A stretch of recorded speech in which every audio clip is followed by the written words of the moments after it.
Almost 140 years after her death, the great romantic ballerina Marie Taglioni remains a touchstone for all that a ballerina is conventionally held to be. Famous for her grace, her poise, and famous for being famous, her life and her legacy remain relevant today, thanks largely to the ballet that catapulted her to stardom, La Sylphide. La Sylphide is still very much a part of the international ballet canon, although most ballet companies dance a production by the Danish choreographer August Bournonville. If I can, sorry, we're not having much luck here to start. Can we have the next slide? Lovely, thank you. The original La Sylphide was made for Taglioni by her father Filippo, and it premiered at the Paris Opera in 1832 and was seen in all the major capitals of Europe before disappearing from the repertoire after 1860. Bournonville's La Sylphide, which is based on the version Taglioni danced, was created just a few years later in 1836 and shares something of the vision and charm of the original. While Bournonville selected a different score and created his own choreography, he had seen Taglioni's Sylphide, and he retained many of the stylistic elements and poses associated with her. Now, for those of you who don't know La Sylphide, the ballet introduces us to the Scotsman James, who is enraptured by a lovely ethereal Sylphide. The Sylphide confesses she loves James, and on the morning of his wedding day, James follows her into the forest, where things come to a bad pass. James is tricked into binding the Sylphide with a poisoned scarf. Her wings fall off, she dies, and is borne aloft by her companions. Meanwhile, the bride that James abandoned marries his best mate. James is left to rue his fate, cue despair and curtain. During its first year of creation, La Sylphide was danced to acclaim by Taglioni in Berlin and London, as well as Paris, and her captivating performances ignited a craze for all things Sylphide. Through the 1830s and 1840s, there were Sylphide parasols, Sylphide soaps, Sylphide cognac. You had to wait a little longer here in America for Sylphide bourbon. Taglioni dolls, race horses called Taglioni, the Taglioni coach, which operated between Windsor and London. Yep.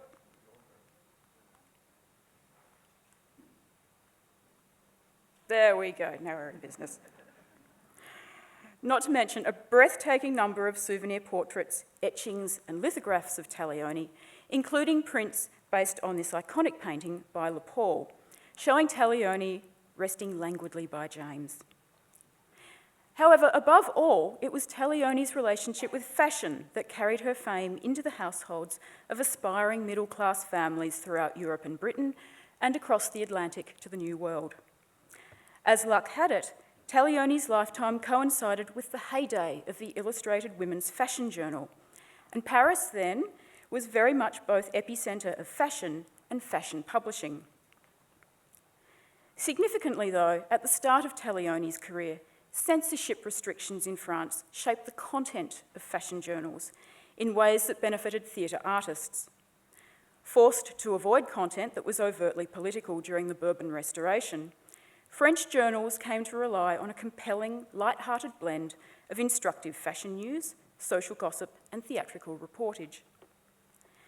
So when, in 1830, the Bourbon Restoration ended and a wave of new fashion titles launched, this became the content model that the new journals imitated, including those published in Britain, like The World of Fashion.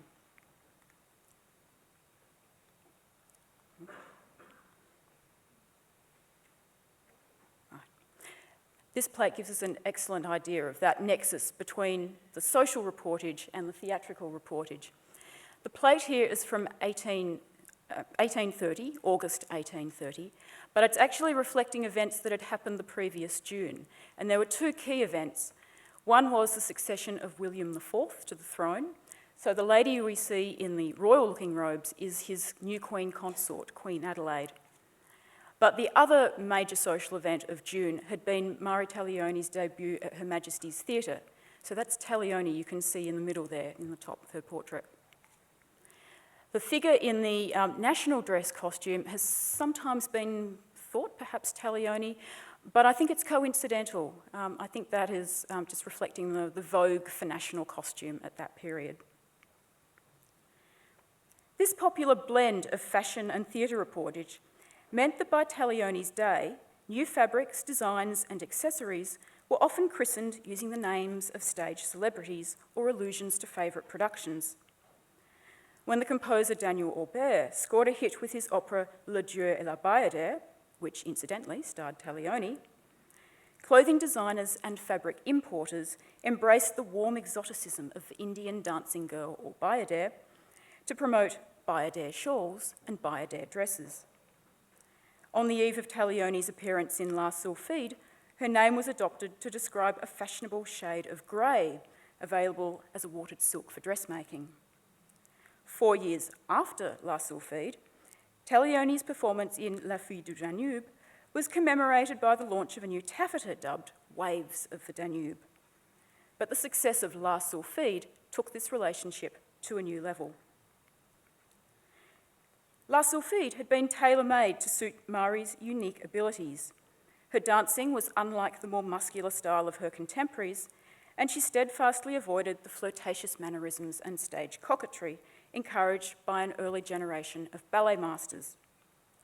Under her father's guidance, she cultivated a style marked by classic simplicity. As the Morning Herald wrote of her London debut, Taglioni's dancing possessed none of the voluptuousness which does so much discredit to the profession. She appears to preserve in every movement the purity and delicacy of her first existence. She is all grace. The exertions which in others are marked by violence seem to spring from her nature with perfect ease. It wasn't merely her approach to dancing that enthralled spectators, it was also the illusion she created. Taglioni's Sylphide reprised to sublime effect the image of the elusive woman in white, made popular by half a century's worth of Gothic novels, romantic poetry and prose. Though Taglioni knew she was not especially pretty, she was well aware of the physical assets that helped make her appear a quintessentially romantic figure. In her memoirs, she describes her feet as remarkably small and graceful, and she could land on them almost soundlessly. Her arms were supple, she judged her hands spiritual in their effect, and like all good romantic damsels, she had a neat waist around which a hero might place his arm to lead her in a dance. "I was slim without being thin," she reported. And 1832 was an excellent moment for a woman to be slim. During the course of the 1820s, the high empire waistline, the sort we associate with Jane Austen and the Regency, had been rapidly descending. And by the early 1830s, waists were narrowing with the return of the corset. And here you can see what I mean. The figure we have there on the left from the 1820s, this is an earlier Sylphide from an opera, although the Sylphide was a dancing role too. And you can see on there quite clearly that the waistline is just below the bust there. Whereas as we come forward to 1831 with La Naïade, the waist has dropped right back down to its natural position above the hips.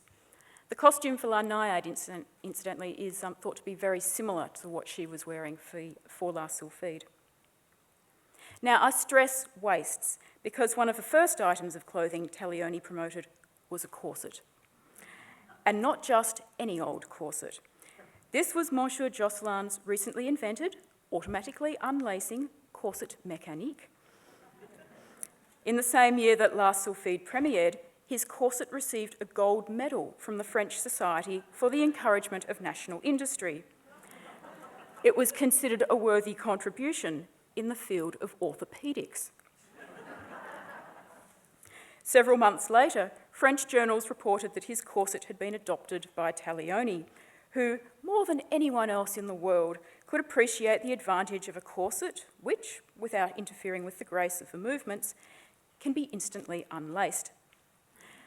The mechanism for the corset, so far as I can make out, was achieved using a system of what one source refers to as micro-pulleys that kept the laces in place while allowing them to be tightened and relaxed. This made the corset mécanique rather an expensive model. Fortunately, Monsieur Josselin offered cheaper alternatives. Still, it was not so much Taglioni's neat, well-defined waist, but rather the stuff of her costume which had the greatest influence on contemporary fashions. Taglioni's sylphide costume was not the first to use a lightweight gauzy material to give her skirt a buoyant and diaphanous quality. In fact, in that picture of the La Naiad there, you can see just below Taglioni's knee there that the fabric's extending down and it's transparent. But the French critic Théophile Gautier reckoned in hindsight that the popularity of La Sylphide provoked a great abuse of white gauze, tulle, tarlatan, and colours that dissolved into mist by means of transparent skirts. Gautier was referring to stage costumes. However, the great abuse of white gauze, tulle, and tarlatan was similarly witnessed in the world of haute couture, as designers of ladies' dresswear were spurred to unleash their creativity using light, semi-transparent materials. But before we go any further, let's look at what Taglioni was wearing in 1832. Now, there isn't a single definitive costume illustration for the sylphide. The costume changed over time, becoming more fuller and more bell-shaped as she kept performing it into the 1840s. However, these two illustrations show you the essentials of it. And you can see straight away that it's really quite a simple outfit. It's like a shift that's just pulled in at the waist with a ribbon. Has a very low-cut décolleté, puffy strap sleeves, but do pay particular attention to the gauze outer layer, which is perhaps most visible in the illustration on your right, and the accessories too. Both these illustrations show the same accessories in use. So there's a string of pearls on both wrists and around her neck, and there's a very elaborate rose garland there, which is certainly a much more bulky looking headdress than anything we would expect dancers to wear now. And I can't resist showing you this illustration. This is by a very illustrious artist. This is by 13-year-old Princess Victoria, later Queen Victoria, who was a very keen ballet fan in her teen years and rather a loss, I think, to the theatrical community by becoming queen. She writes about her ballet going extensively in her journals, and she has a huge number of sketches that she's done of dancers for this period. So she's actually one of our most important historical sources. But what I was particularly interested in this illustration, Victoria does drawings of La Sylphide on a number of occasions as the ballet is seen repeatedly in London. So this is the first time she draws it. And you can see, I hope, in the illustration there, that Victoria's interested in the diaphanous effect of the costume, and I think captures it in perhaps a reasonably honest way in terms of how people were intrigued by this skirt. There's never been a suggestion that Taglioni was at all immodest in what she was wearing with this dress, but there clearly was, I think, something about it that was unusually transparent. So within weeks of La Sylphide's premiere, drapers and textile manufacturers were adopting sylphide as a glamorous description for a range of dress fabrics distinguished by their lightness, colour and transparent qualities. The world of fashion showcased this new evening gown, for example, composed of rose-coloured mousseline sylphide. The plate shows the outfit complemented by a matching rose-coloured crepe hat set at a jaunty angle, and there's a second nod to Taglioni in the rose garland laid upon the wearer's pretty ringlets. The following year, 1833, the tissue sylphide was in circulation, made of different colours according to the Court magazine, and very pretty for walking bonnets. Naturally, there was the tulle sylphide, which, like tulle even today, could be bunched and teased into shape to give dresses an impression of greater substance. This illustration shows the tulle sylphide used to form two decorative flounces, which increase even further the width of this already voluminous ball gown. However, the most exciting textiles to be linked to Taglioni, textiles that inspired the period's leading designers, were the gauze and satin sylphides released onto the market in November 1832. Featured for many months among the great novelties in fabrics, the sylphides had a personal association with Taglioni, since she was named as the first person to wear the gauze sylphide, perhaps for an item of personal attire rather than for the stage. The two sylphide fabrics were woven of alternating stripes of gauze and satin. The gauze sylphide so called because it had the wider stripes of gauze, and the satin because it had the wider stripes of satin, which were further embellished with a design of flower bouquets. The colourways included light green, white, rose, blue, cerise, and dahlia, which I will leave to your imagination. The Ladies' Magazine reported that the gauze sylphide in particular was very much the rage during the winter season of 1832-33, while the satin sylphide was praised in its turn for being exceedingly soft and brilliant. These sylphides were to reward Taglioni for her early uptake by keeping sylphides circulating in the discourses of dresswear and fashion for the next 20 years. The fabrics, well adapted to a range of different uses, proved enduringly desirable. As the magazine of the Beau Monde remarked, the sylphide with an embroidered lining is much worn from its extreme convenience, it being suitable for almost every description of apparel, whether for the ballroom, the sitting, or the promenade. It was suitable for millinery too, as you can see here. Now, the pink bonnet, the gauze sylphide is the pink component of the bonnet on the left, and the bonnet number 10, the gauze sylphide, is the white element of fabric that's been pulled up into ruffles there. Thus, from bonnets to the subject of sylphide turbans, long viewed by Taglioni biographers as one of the most baffling byproducts of her celebrity. After all, what has the turban, such an iconic item of Oriental headgear, got to do with sylphs cavorting in the Highlands of Scotland? Well, you may guess by now that the sylphide turbans take their name in the first instance from the sylphide fabrics used for their making. Turbans entered the mainstream of European high fashion following Napoleon's military campaign in Egypt in the early 1800s. And after a few years on fashion's margins, they were back in vogue for 1834-35, gratifying the lovers of taste with their infinite variety. Thanks to the success of the satin and gauze sylphides, there was also more than one sylphide turban in circulation.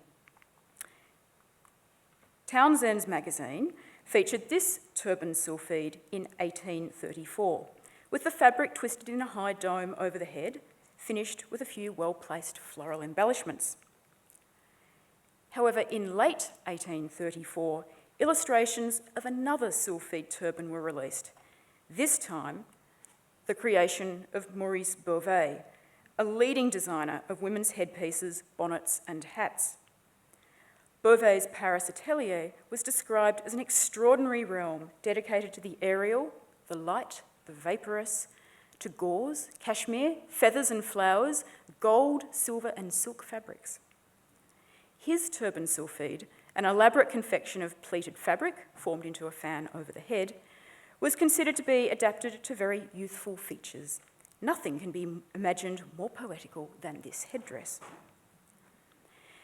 Nevertheless, amid all this discussion of fabrics and of items dubbed sylphide because of the materials from which they were made, you may be wondering, were there ever any designs, any fashions, that showed a more direct inspiration from Taglioni and the Ballet La Sylphide? Well, I think the answer to that question might be yes. Let's look again at that Beauvais sylphide turban, paying attention to the outfit that goes with it. This dress is described as a white gauze dress. It's finished with pink roses and trimmed with a green ribbon. It has the green turban, and there's a string of pearls across the figure's forehead. Then consider the other sylphide turban and its dress design. A pale satin robe embellished with pink roses, turban in green, and a string of pearls adorning the wearer's forehead and neck. And then consider, if you will, this remarkable dress, dating from the height of the sylphide craze, another pale gauze dress with floral rose-like decoration, a double string of pearls around the neck, and satin piping in green. This dress also has a sylphide component. This dress has sylphide sleeves, from which extend those fantastic wings of transparent fabric. Roses, pearls, pale colours, gauzy fabrics, and green embellishment. Green, I would suggest, to evoke a sylphide's forest glades. Surely these three dresses are examples of a style sylphide. Well, certainly there was no doubt at the time about Taglioni's importance as a style icon. In 1839, the French journalist Hippolyte de Villemessant decided there was room in the market for yet another women's fashion journal, and he approached Taglioni to be its patron. The journal La Sylphide launched with pages perfumed by Guerlain, and it continued to the end of Taglioni's lifetime, ceasing publication in 1885, 1 year after her death. Every illustrated plate the journal issued featured the words La Sylphide, and through these, Taglioni's fame has become permanently inscribed into our records of 19th century fashion culture. Thank you.